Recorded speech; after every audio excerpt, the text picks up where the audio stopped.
నమస్తే, welcome to reflection news. నా పేరు శర్మ.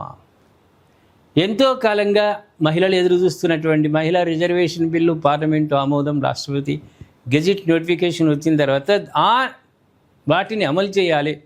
33% అసెంబ్లీలో, పార్లమెంట్లో దాన్ని అమలు చేయాలంటే అక్కడ పార్లమెంటు సంబంధించిన ఎంపీ సీట్లు పెంచాల్సి వస్తున్నది. అసెంబ్లీలో కూడా అవకాశం దక్కాలంటే అసెంబ్లీ పునర్విభజన ఇక్కడ కూడా చేయాల్సినటువంటి పరిస్థితి. అదేవిధంగా 16, 17, 18 3 రోజులు పార్లమెంటు ప్రత్యేక సమావేశాలు ఏర్పాటు చేస్తుంది నరేంద్ర మోదీ నేతృత్వంలో ఉన్నటువంటి ప్రభుత్వం. దానికి సంబంధించిన కసరత్తులో భాగంగా మహిళా రిజర్వేషన్ చట్టం అనుబంధ సవరణలకు సహకరించండి ప్రతిపక్ష నాయకులకు కోరుతున్నాడు. రాజకీయ పార్టీలన్నీ ఏకతాటిపై నిలవాలి, ఒకటే గొంతుగా మనం వినిపించాలి. మనమందరం మహిళలకు అనుకూలమైన ఒక నినాదం రావాలి. కోడిగుడ్డు మీద ఈకలు గుంజే ప్రయత్నాలు చేయకుండి బదనామవుతారు అన్న విధంగా చెప్తున్నాడు. లోక్సభ, రాజ్యసభ పక్ష నాయకులకు ప్రధాని మోదీ లేఖ.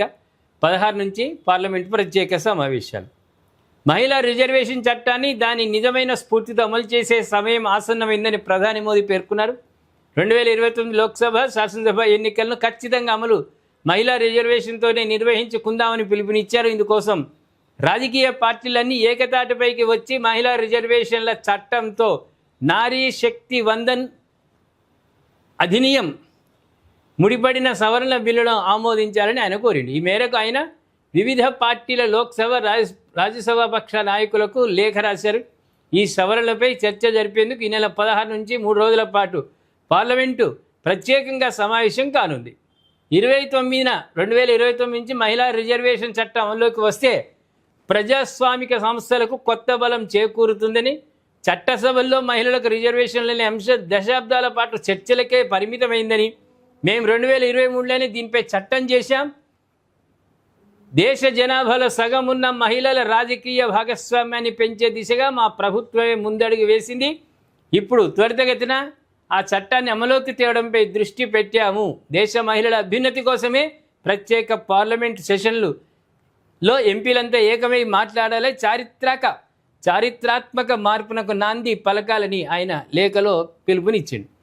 29 సార్వత్రిక ఎన్నికల నుంచి మహిళా రిజర్వేషన్ల అమలుకు ప్రభుత్వం రంగం సిద్ధం చేస్తున్న నేపథ్యంలో ఆ అంశాన్ని ప్రజల్లోకి విస్తృతంగా తీసుకెళ్లడానికి ప్రధాని మోదీ సర్వశక్తులతో సిద్ధంగా ఉన్నాడు. పార్లమెంటులో సరే ప్రతిపక్షం వాళ్ళు ఒప్పుకోకుండా బిల్లు పాస్ అవుతుంది, అది వేరు. కానీ ఒక చారిత్రాత్మకమైన బిల్లును పార్లమెంటు ఏకగ్రీవంగా ఆమోదించిందన్న ఖ్యాతి ప్రతిపక్షాలకు కూడా దక్కాలి అనుకుంటే చర్చలలో మాట్లాడాల్సిన అవసరం ఉంటుంది. ప్రతిపక్ష నాయకులు కూడా ప్రభుత్వానికి అనుకూలంగా మాట్లాడి, లేకుంటే మహిళల కోసం మాట్లాడి అట్లా మాట్లాడిన తర్వాత దాన్ని ఆమోదింపజేస్తే చారిత్రాత్మకమైన బిల్లు, ఏకగ్రీవ నిర్ణయం కూడా జరిగింది అని ఒక ఖ్యాతి ఉంటుంది. లేదుగా మేము ఇట్లే వాదిస్తాం, అడ్డం అంటే తెడ్డం అంటాం, మేము అన్నిటికీ అడ్డం పడతాం, మాదేదో లోపల ఉండేదంతా మేము కక్కుంటాం పార్లమెంట్లో. కక్కుకోండి, అది చూసి ప్రజలు కక్కుతారు. మిమ్మల్ని చూస్తే మద్దతు ఇస్తే ఆనందిస్తారు. మీ కడుపులు ఉన్నది పార్లమెంట్లో కక్కుకున్నారనుకో, ప్రజలు కూడా ఎన్నికలప్పుడు మీ మీద కక్కుతారు. ఇక అది మీ నిర్ణయం మీద ఆధారపడి ఉంటుంది, దాంట్లో ఏం లేదు. ఏమంటారు ప్రేక్షకులు? అద్భుతమైన చారిత్రాత్మకమైన ఈ చట్టం గురించి మీరు కామెంట్ రూపంలో తెలియజేయండి. అదేవిధంగా సబ్స్క్రైబ్ చేసుకోండి, షేర్ చేయండి.